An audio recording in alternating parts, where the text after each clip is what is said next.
Concedo a palavra ao próximo candidato, o senador Marcos Duval, pelo prazo de 15 minutos.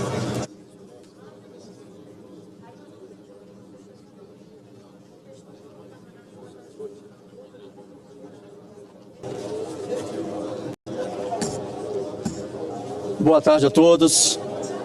Agradecer aqui a oportunidade de poder estar falando, mas antes de começar a ler o meu discurso, eu acho que eu estou num mundo paralelo, porque inicialmente está todo mundo falando aqui que nós estamos vivendo um país democrático, sendo que vocês estão vendo aqui agora um senador censurado há 2 anos. Um senador que, o fato de eu estar aqui agora, eu vou receber uma multa de R$50 mil. Eu mandei agora para todos os senadores no aplicativo do WhatsApp a decisão do Alexandre de Moraes me proibindo de estar aqui. Está violando o artigo 53, não é o Marcos Duval, é o senador Marcos Duval. Bom, vamos iniciar aqui agora. Eu gostaria de muita atenção de todos, que eu tenho muita coisa para dizer. Primeira coisa que eu tenho a dizer, eu vou falar sobre debriefing. Não sei se já escutaram essa expressão, mas eu vou fazer uma análise pós-gestão atual. Não vou entrar em detalhes se é um bom pai, bom filho, bom irmão, bom... Não é essa a questão aqui, é a questão da função a qual nós fomos demandados pela sociedade. Senhoras e senhores senadores e todo o povo brasileiro, capixaba, sobre essa tribuna, para cumprir meu dever como representante do Espírito Santo e, claro, todo o Brasil. Antes de ingressar na política, dediquei 30 anos à formação de forças especiais das unidades policiais ao redor do mundo, sendo 20 anos deles junto à SWAT americana.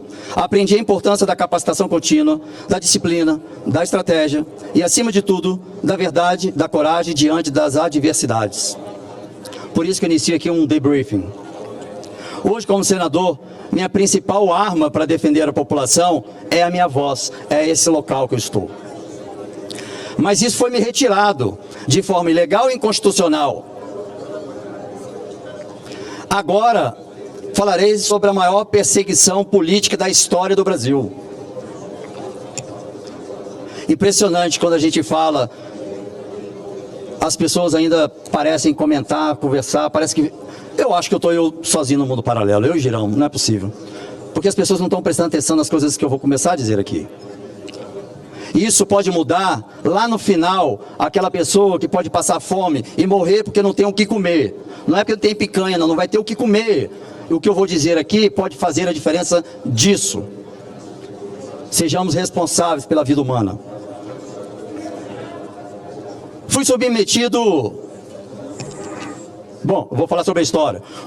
O que está em jogo aqui não é apenas a minha liberdade de expressão, mas a independência do Congresso Nacional. Se o senador hoje pode ser censurado, perseguido, calado, sem qualquer base legal, qualquer outro de vocês aqui, senadores e senadoras, poderão ser o próximo.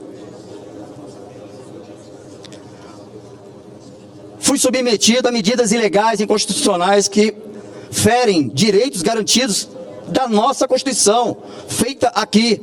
E eu vou citar algumas, que eu, como senador da República, estou ainda em censura há 2 anos. Censura absoluta das redes bloqueadas, das redes sociais bloqueadas, salários embargados e multa de R$50 milhões sem qualquer base jurídica. Liberdade de expressão não é liberdade de difamação, por isso que nós temos que ter cuidado quando falamos sobre as redes sociais. Discursar aqui na tribuna, aqui no plenário, o ministro Alexandre de Moraes determinou contra um senador da República uma multa de R$50 mil por cada brasileiro que reportar as minhas falas aqui, dessa tribuna do plenário. Sim, gente, é isso mesmo que vocês estão ouvindo.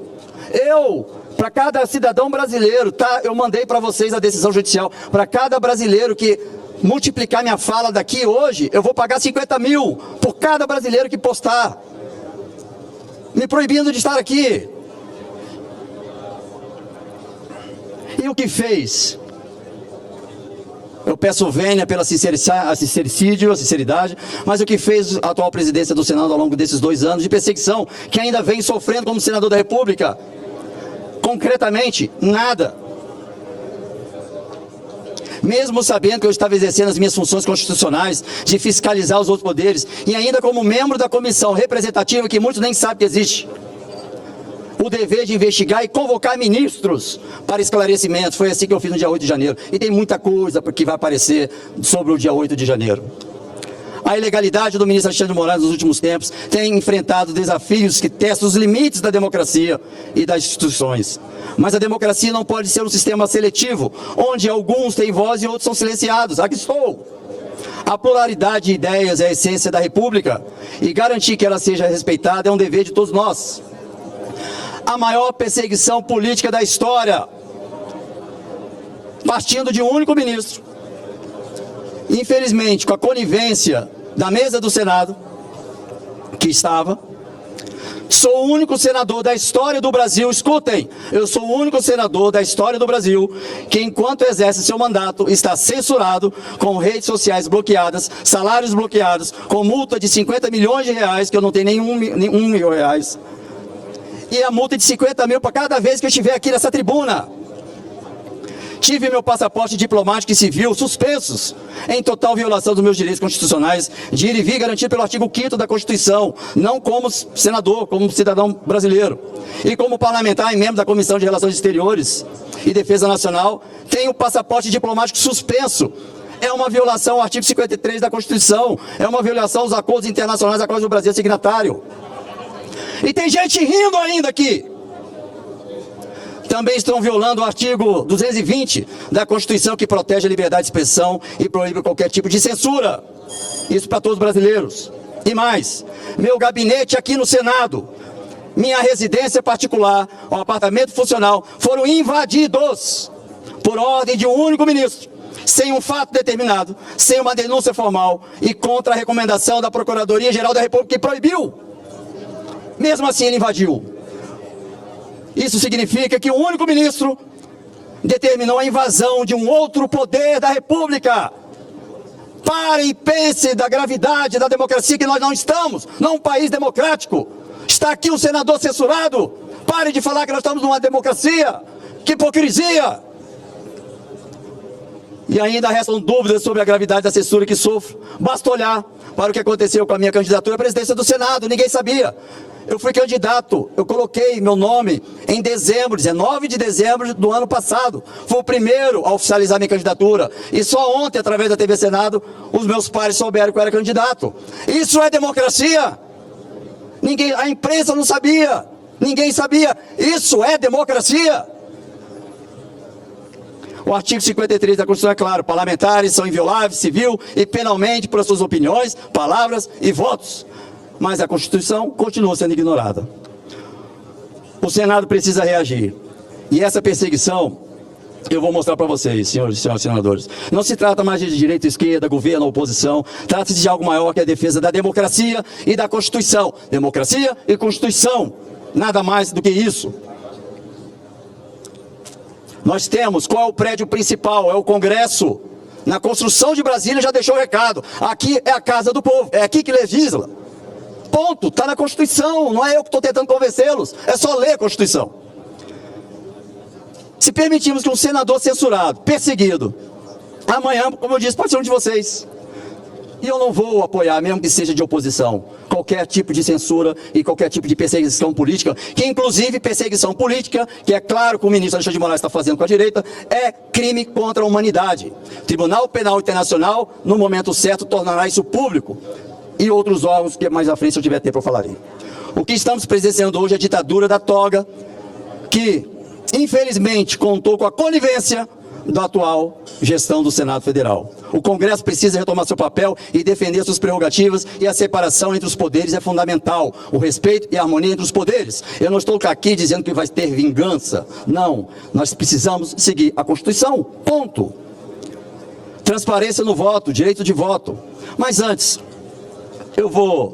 de falar sobre o direito do voto, eu vou mostrar para vocês todas as violações dos meus direitos feito pelo ministro Alexandre de Moraes. Podem filmar, vai tirar a foto.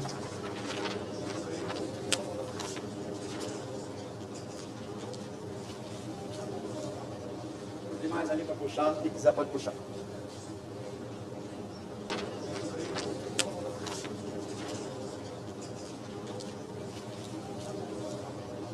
Tem mais ali para puxar, quem quiser pode puxar. Cada folha dessa é uma violação ao direito de um parlamentar. Aqui não tem nada sobre 8 de janeiro, não tem nada sobre perseguição de presos políticos, tem apenas de um senador da República, que hoje, coincidentemente, chama Marcos Duval. O artigo 1º, parágrafo único da Constituição, estabelece que todo o poder emana do povo, que o exerce por meio de representantes eleitos. Se o poder emana do povo, então o direito do povo de saber como seus representantes, é direito dele saber como a gente vai votar. A liberdade de expressão garantida pelo artigo 5º, parágrafo 4º e o 9º da nossa Constituição assegura o direito de divulgar o próprio voto, pois se trata de um ato político e não uma decisão privada. Portanto, o direito de tornar público o voto para a presidência do Senado é constitucionalmente garantido. Qualquer tentativa de impedir isso viola a supremacia da Constituição e é um ataque ao princípio republicano. Aqui eu quero agradecer aos 41 senadores, eu vou fazer questão de ler cada nome. Quero expressar aqui minha profunda gratidão aos senadores que tiveram a coragem de se levantar contra as liminares ilegais, inconstitucionais, impostas contra mim, defendendo não apenas a pessoa do senador Marcos Duval, mas a própria Constituição Federal, especialmente o artigo 53, que garante a nossa imunidade parlamentar. Esses senadores demonstraram compromisso com a democracia e a separação dos poderes e a defesa do mandato parlamentar. 41 senadores subscreveram o ato contra as violações da nossa Constituição. São eles: Alessandro Vieira, todos, senador Eduardo Girão, senador astronauta Marcos Pontes, senador Beto Martins, senador Carlos Portinho, senador Eduardo Gomes, senador Flávio Bolsonaro, senador Isalcino Lucas, senador Jaime Bogatti, senador Jorge Seife, senador Marco Rogério, senadora Rosana Martinelli, senador Wilder Moraes, senador Magno Malta, senador Iovisto Guimarães, senador Rodrigo Cunha, Soraya Tronic, Steven Valentim, Zequinha Marinho, Esperidião Amin, Luiz Carlos Reines, Tereza Cristina, Ciro Nogueira, Castelar Neto, Doutor Irã, Jorge Cajuru, Chico Rodrigues, Luca Barreto, Valdernan Cardoso, Sérgio Petecão, Nelson Trade, Plínio Valério, Cleitinho, Damares Alves, Hamilton Mourão, Messias Jesus, Alan Rios, Márcio Bittar, Sérgio Moro, Jaime Campos. A esses colegas que se não curvaram, têm o meu total respeito e admiração. Meu compromisso com a democracia e a Constituição segue inabalável. Não podemos permitir disputas políticas que desviem do nosso verdadeiro propósito, que é servir o povo brasileiro. As divergências são parte da democracia, mas não podem ser resolvidas na base do autoritarismo e da perseguição política. O Brasil precisa avançar com instituições fortes, respeito e cumprimento à Constituição e um Congresso independente, principalmente corajoso. Por isso, seguirei denunciando todas as inconstitucionalidades que acontecerem na nossa democracia, mesmo tendo ameaças diárias de morte, de ceifar a minha vida. Meu trabalho em órgãos internacionais fez com que eu fiz algumas denúncias em 2023 que muitos estavam até debochando e a verdade está começando a vir à tona. Vocês não perceberam por que o Mark Zuckerberg se juntou ao governo atual? Porque em um depoimento, numa sabatina sigilosa, a qual eu pertenço no Capitólio, ele confessou que modificou os algoritmos para incentivar patriotas para estar aqui no dia 7 de janeiro, para participar da manifestação dia 8. Por que tantos ônibus chegaram no dia 7? Se fosse só os que estavam acampados vir até aqui, dava para entender, porque aqui estava todo mundo de recesso, de férias, e eu na função da comissão representativa. Nem isso eu fui informado do que poderia acontecer. E desde o dia 2 de janeiro o governo já sabia. E desde o dia 2 de janeiro o Mark Zuckerberg começou a impulsionar a manifestação para que a direita praticamente toda estivesse aqui no dia 8 de janeiro. Vocês vão saber disso porque a verdade vai vir à tona com documentos. Isso eu não estou dizendo porque ouvi dizer, ou porque ouvi falar, ou por achismo. Vocês, a partir do atual governo e a minha relação profissional com o secretário-geral dos Estados Unidos, Marco Rubio, vai começar a colocar isso à tona. E vocês vão dizer, não, não é possível que isso é verdade. E o próprio Mark Zuckerberg, ou ele fazia isso, ou ele ia ser preso. Não é à toa que ele estava sentado na primeira fila. Não é à toa que todos os donos das Big Techs, das redes sociais, estavam na primeira fila na posse do Donald Trump. Vocês acham que é o quê? E tem 3.000 páginas só de Mark Zuckerberg falando da interferência do ministro Alexandre de Moraes nas eleições para presidente. 500 páginas do antigo Twitter, o X do Elon Musk. E a briga do X com o Alexandre de Moraes aqui não era porque eu não tinha um representante, não, era por minha causa. Porque eu botei publicamente documentos falando da interferência nas eleições. E ele quis de qualquer jeito tirar do ar, e o Elon Musk não queria me tirar do ar. E a briga foi por conta do senador Marcos Duval. Vocês vão ver isso também, documentados. Gravem o que eu estou dizendo aqui, porque no dia que acontecer, vocês vão dizer, nossa, é verdade o que o senador falou. Para concluir, senador Marcos Duval. E encerro deixando claro para todos que prefiro ser um lutador solitário do que um covarde no meio da multidão. Obrigado, presidente. Senhor presidente, Obrigado, senador Marcos Duval. senhor presidente, Próximo. Não há possibilidade, senhor por presidente. favor, senador Não, Marcos. O senador Marcos. Tá. Não, me permita, porque essa fase é uma fase realmente sagrada de pronunciamento dos candidatos à presidência do Senado e nós não podemos franquear a palavra, infelizmente. Peço desculpas a Vossa Excelência. Pois não, senador Marcos Duval. Eu quero oficializar aqui a minha retirada da candidatura, porque eu fui prejudicado por questões da censura e só tive ontem que a imprensa descobriu que eu existia como candidato. Então não fui de forma democrática um candidato, então aqui estou retirando porque ficou inviável a possibilidade de uma eleição. Perfeitamente, Obrigado. senador Marcos Duval. Fica retirada a candidatura do senador Marcos Duval por manifestação própria. Conceda a palavra à próxima